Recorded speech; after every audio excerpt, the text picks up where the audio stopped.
BB នេះកម្មវិធីអូនណាពេល BB បងផ្ញើ file ឡើងឲ្យ BB អូនយក file ឡើងយកមកដាក់នៅលើអេក្រង់មកហើយ BB មកស្ដាំយក extract clear អូនបលា file ឡើងមកតមក BB កុំភ្លេចបិទអ៊ីនធឺណិតផងពេលអូនតឡើង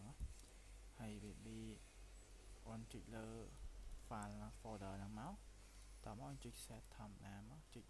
មើលស្ដាំយក run as តមក BB យក yes មកហើយចុចទៅហើយហ្នឹង set template តែ BB កម្មវិធីហ្នឹងហើយអូនចុច next ទៅមុខទៅអូនយកខាងលើតមកអូនចុច next ទៀតនេះមិនអីទៀតទេ BB ចុចទៅ next ទៅបានហើយដូចគ្នាដូចខាងលើមុខមិញហ្នឹង BB មើលវីដេអូបងទៅហើយនេះ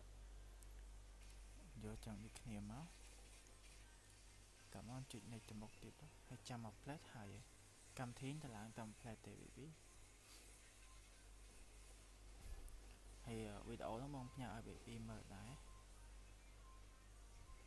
ចាំអូនតឡើងតាមវីដេអូហ្នឹងទៅ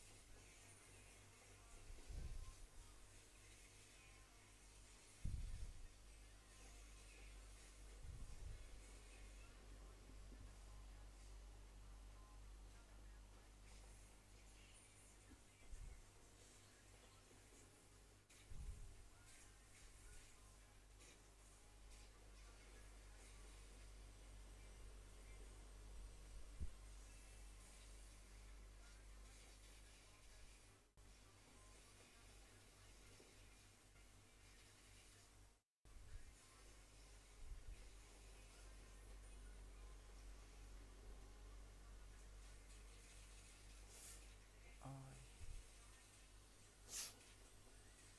យហើយចិត្តហើយ BB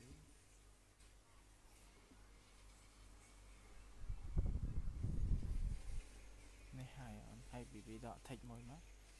កន្លែង start app ហ្នឹង BB ដក text មួយមកហើយចុច finish ហើយ